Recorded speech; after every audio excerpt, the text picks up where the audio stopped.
Good morning, everyone. My name is Vito DeGidi, and I'll be giving you training today on dose-response relationship of occupational noise exposure. This is for SATC112 loss control course. Professor Michael Vici, and it's a module 4 assignment. Course flow, we're going to go into our learning objectives, dose-response, relationship response, a noise as an occupational hazard, dose-response curve for noise, exposure limit comparisons, short-term and long-term effects of noise exposure, control measures, and the different regulatory agencies and the framework that they work on in terms of noise exposure. So our learning objectives are going to be to gain understanding on what dose-response relationship is and how it is applicable to you as an employee. We're going to compare TLV, PEL, and RELs for noise exposure. We're going to examine short-term and long-term health effects associated with noise exposure. And we're going to compare how various regulatory agencies deal with occupational noise exposures. So the dose-response relationship. A dose-response relationship is one in which increasing levels of exposure are associated with either an increasing or decreasing risk of the outcome. So in our case, we're talking about noise. So occupational noise, an increased level of exposure to noise will result in an increased risk of hearing loss. Noise as a physical occupational hazard. So basically every single industry you're involved in is going to have some type of noise, whether it's in the safe zone, legal action at the legal action level, or even possible into the danger zone. So specifically in our industry of oil and gas industry, there's going to be a lot of noise that's going to fall into that danger zone. So it's going to be imperative that we use proper hearing protection, environmental controls, administrative controls to ensure that our employees are taken care of. So noise is one of the most encountered occupational health hazards, and we need to be able to determine noise levels in an occupational setting. So there needs to be evaluations, and we'll kind of touch on this again once we get into our noise. Later on in the PowerPoint, we'll talk about this a little bit more, but an evaluation should take place to reduce exposure, control techniques, and then determine the PPE required. So the dose response curve of noise exposure. So we'll talk about the REL, TLV, and PEL in the next few slides, but as you can see, once you get into this 85, 90 decibels of sound pressure, that's when the curve takes a steep climb. So that steep climb is going to be an increase of the risk of permanent hearing loss. So once you get into those dangerous levels that are at or past the legal action zone and into the danger zone, that's when the risk of permanent hearing loss is going to climb extremely high. So we'll need to really pay attention to the REL, TLV, and PEL based on the area we're working in. So the threshold limit value is the TLV, and it's going to be 85 decibels for 8 hours based on the ACGIH. So there's 3 different categories of TLV. The time-weighted average, which is based on an 8-hour day or a 40-hour work week. So the TLV short-term exposure limit, which is the duration which persons can be exposed for up to 15 minutes without irritation, chronic irreversible tissue damage, narcosis of sufficient degree to reduce reaction time, or impair self-rescue. So basically, if you're impaired so severely by the hearing, that's when that STEL will come into play. And then TLV ceiling is the concentration that should not be exceeded for an instant. So that's going to be on the upper end of that dangerous level, as we saw in the previous slide. So the permissible exposure limit that's set out by OSHA, it's going to be 90 decibels for 8 hours. So that's 5 decibels higher. And we'll talk about the exchange rate and why that's important too next. So the definition of a PEL is the legal upper exposure limit, legal limit up to a hazardous physical exposure that an employee can be exposed to in an 8-hour period. So it's very similar to the TLV. The TLV just breaks it down a little bit more.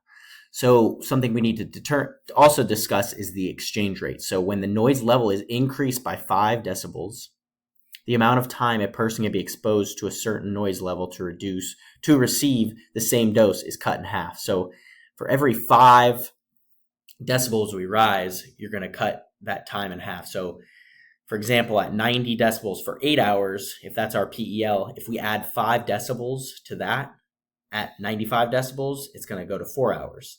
And if we go up to 100 decibels, it's going to be 2 hours. So that's something you really need to compare at. So each 5 decibels, you're putting yourself at an increased risk for permanent hearing loss. So the recommended exposure limit, the REL, it's going to be 85 decibels for 8 hours. Defined by the National Institute for Occupational Safety and Health, REL is an occupational exposure limit that aims to protect worker safety and health. RELs are based on scientific evaluations and are designed to be protective of workers over a working lifetime if used in conjunction with engineering and work practice controls, exposure and medical monitoring, and personal protective equipment. So the big thing with this, the REL is going to be that work lifetime rather than just a basic 40-hour work week or an 8-hour day. So some short-term and long effects of noise exposure. So if some short-term things you might notice if you're exposed to loud noise, say with or without hearing protection, you can have temporary changes in your hearing. So after you go to a concert, you hear that the loud speakers blaring, you notice that, hey, I can't hear as well, or your ears are kind of ringing, and that's called tinnitus, which is that false sense of it's actually not something you can hear, but the outside world can hear, but you can hear it yourself. So some long-term effects of like high noise exposure is going to be permanent hearing loss, tinnitus, increased stress, cardiovascular disease, sleep disturbances, decreased cognitive performances. So the ears and inner ears have a lot of intricate parts that affect our overall health, and really understanding that hearing loss is a very serious thing. It's not something you want to mess with, and it's something you want to take and make sure you're maintaining any controls you possibly can to protecting it. So here, now we're kind of going to the control measures to reduce noise exposure, and these are going to fall into 3 different categories: engineering controls, administrative controls, and then PPE. So from a macro scale, we can kind of go into some of the engineering controls. So using low noise tools and machinery, something as a regular employee you might not have direct control over, but that's something you might want to bring up to, say, your safety manager or the safety team at your company, saying, hey, these noise are really old and they could use updated. They're extremely loud, and hey, what can we do to maybe look into getting these fixed with the best new thing that's not quite as loud. Easier said than done, but that's a step that management needs to look into the well-being and health of their employees. So something that you can really take into account, though, is maintain and lubricate machinery. Sometimes machines are sitting there squeaking, but they haven't been maintained for, say, 6 months, when the maintenance calls for every other week or every week. So making sure you're taking care of the equipment you're using, making sure you're using it properly, that can also have a big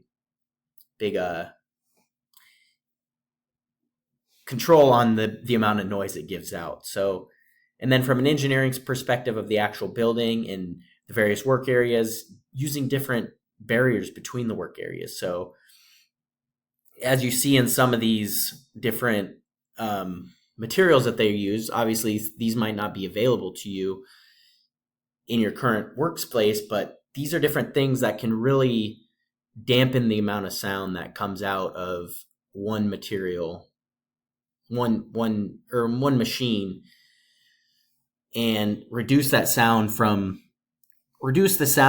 to the next person. So that's going to be a big thing when it comes to engineering controls, is reducing the amount of sound that reaches the individuals, the employees working. So some administrative controls, operating machinery when fewer people are exposed. So something that's extremely loud might, hey, this is something that needs to be run during a different shift where there's not as many people around.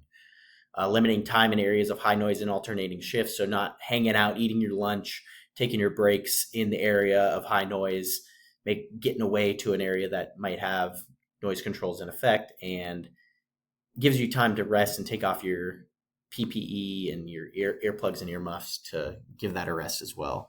And then having an effective hearing conservation program. So this is what I was talking about earlier, is making sure that your company is taking the time to evaluate different areas, determine their noise levels, and really doing an audit into what is going on in terms of noise with each different area. Determine the decibels that are affected, determining how loud those areas are, and putting in controls based on that hearing conservation program. And then as a last resort, like you might think, hey, this is a first resort, this is going to be a last resort, but wearing proper PPE at all times, especially in areas that are above that 85, 90 decibel level. So best case, obviously, wear dual ear protection, which is going to be combining earplugs, earmuffs, and the other, if individually you can't for whatever reason, wear one or the other. Definitely having some type of PPE to protect your hearing.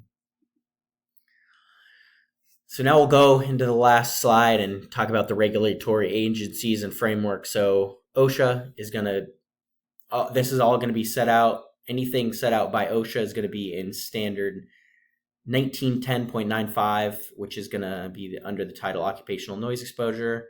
The National Institute for Occupational Safety and Health, NIOSH, this is an agency that's part of the CDC, and they were established as part of the OSHA Act in 1970 as a research institute, so they can do research and help formulate plans to combat noise exposure, hearing loss, and stuff like that. And then there's also the American Conference of Governmental Industrial Hygienists, and they aim to advance occupational and environmental health by safety by providing scientific information, guidelines, and education to protect workers globally. I know they do a lot of studies that are out there. If you go on their website, there's different studies they did about noise exposure and how it affects the workers, and they have a lot of really good information. And that's going to be who discusses that. So thank you for attending my training. I hope you can find the importance of noise exposure and how to make your company better, make yourself better. You don't want to be that old man that's in his late 60s, can't hear anything. You want to be able to hear the grandkids screaming and yelling. So I hope everyone has a great day. Thank you for attending my training.